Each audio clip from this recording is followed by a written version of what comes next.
Hello and welcome to Ask a Sex Therapist, a space where we explore sexuality, intimacy, relationships, and sexual well-being with curiosity, compassion, and evidence-based understanding. I'm Justine Gilliland, a sex therapist and counselor, and in today's episode, we're exploring the question, why does one partner want sex more than the other?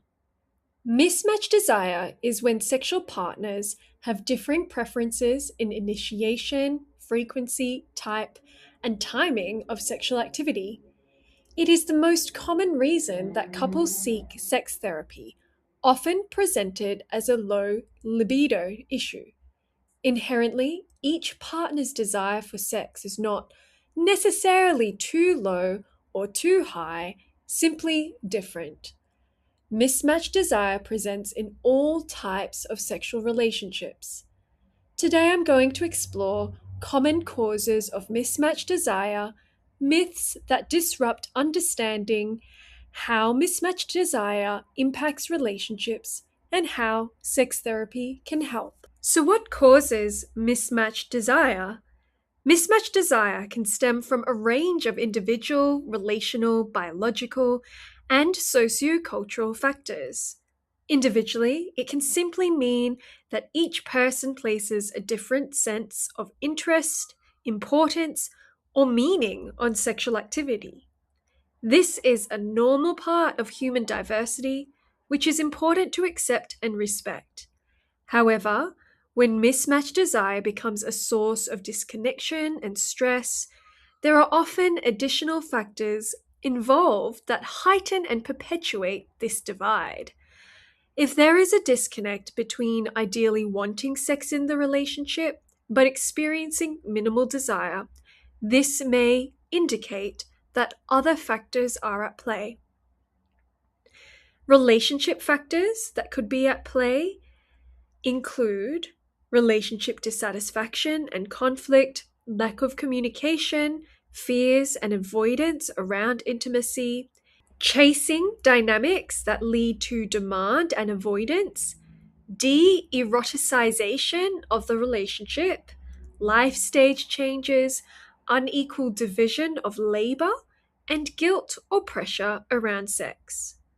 There can also be individual psychological factors that amplify low desire, such as negative sexual thoughts, anxiety and stress, shame, guilt, body image concerns, a history of trauma, feelings of pessimism or hopelessness, a lack of self awareness, and intimacy avoidance. There may be biological factors that also impact the experience of desire. For example, health conditions and disability, medication side effects, fatigue, and the natural changes that occur in aging. The societal and cultural messages that shape our experiences of desire can also be at play in this experience of mismatched desire. For example, navigating messaging, myths, and misinformation about sex that instill shame and unrealistic expectations around sexuality. Many couples experience more than one of these factors simultaneously. This is normal and reflects the very human complexity of our experience of sexuality. The types of myths about sexual desire in relationships that may fuel distress around mismatched desire include the following. Number one, sex is a natural drive that should always be present. Biology certainly plays a role in desire. However, this often oversimplifies human sexuality, which is far more multifaceted than we often realize. Expecting constant desire often leads to disappointment and pressure. Number two, desire must always be spontaneous. This is the idea that desire, sexual thoughts, and fantasies should just randomly appear. Many people especially in long-term relationships, experience responsive desire instead. This means desire emerges in response to pleasurable, emotional, physical, or sexual connection rather than beforehand. Number 3, monogamy kills desire. When it comes to sustaining desire, the quality and context of the relationship is far more important than the structure itself. It is very possible to have an enjoyable and satisfying sexual relationship long term within monogamy when both people intentionally nurture their sexual intimacy. Number 4, there is a right or wrong level of desire. Desire naturally varies between people, within people, and across seasons of life. There is no objectively correct amount of desire. Number 5, men always have a high sex drive and women have a low sex drive. While men on average tend to report somewhat higher desire, there is enormous variation within both men and women. Interestingly, when couples stop being sexual, it is often because a man has withdrawn from intimacy due to confidence concerns around erections, intercourse, or orgasm. This can lead to the loss of all forms of sexual and physical intimacy, which the other partner may deeply grieve. Number 6, sexual problems will disappear if we work on emotional intimacy. Emotional intimacy is incredibly important and can absolutely nurture desire. At the same time, emotional intimacy alone does not automatically solve poor body image, lack of sexual education or sexual skill, sexual pain, de-eroticization, or difficulties communicating about sex. Sexual intimacy often requires intentional work and attention. So, how does mismatched desire affect relationships? Mismatched desire can be deeply distressing for couples. Often, what develops is a chasing dynamic. One person increasingly initiates sex, while the other increasingly distances.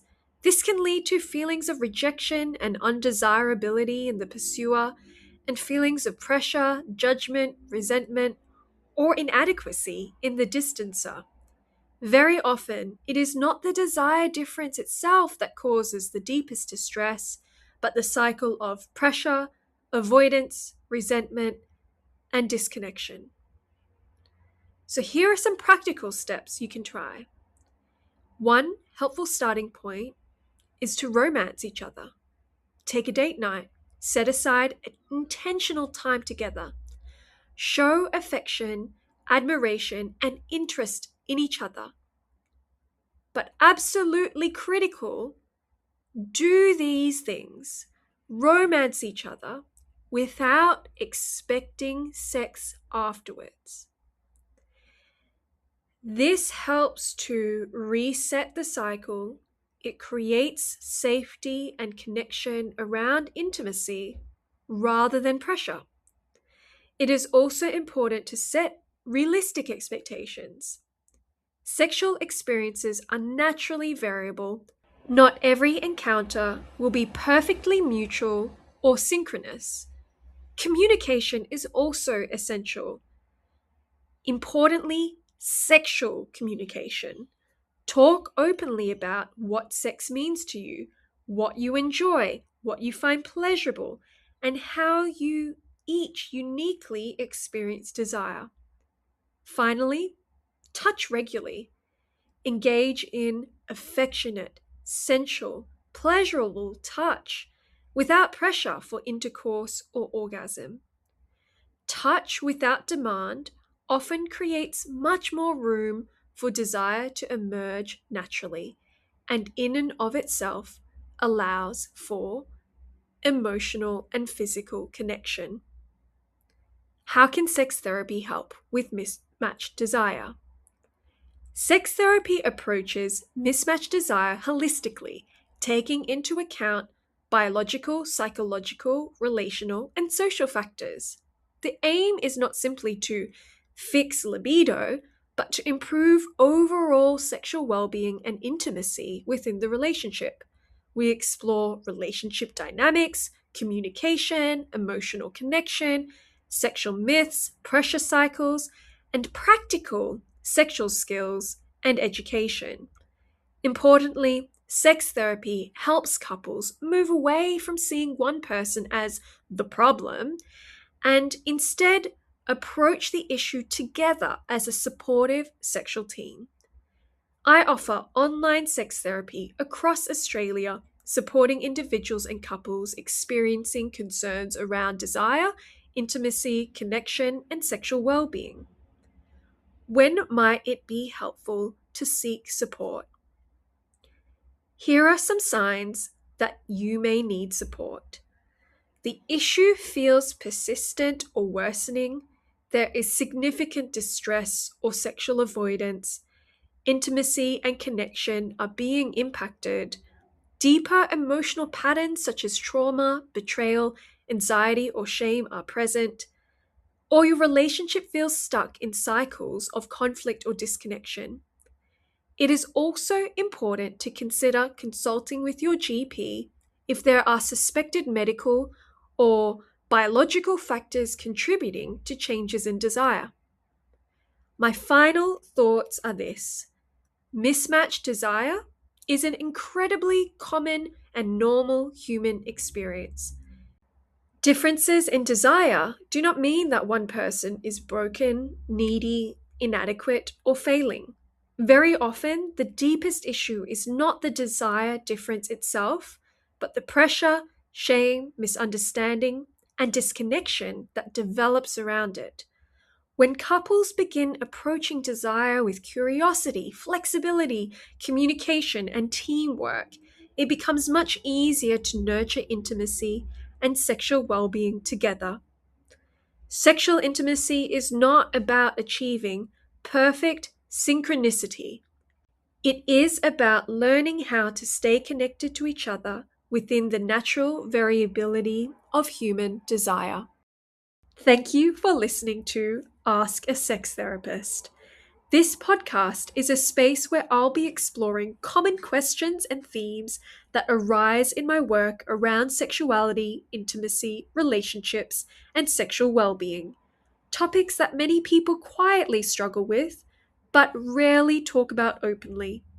If you'd like to learn more, explore related blogs, or inquire about online sex therapy across Australia, you can visit my website at wellbeingcounsellor.com.au. You can also subscribe for future conversations about sexuality, intimacy, relationships, and emotional well-being.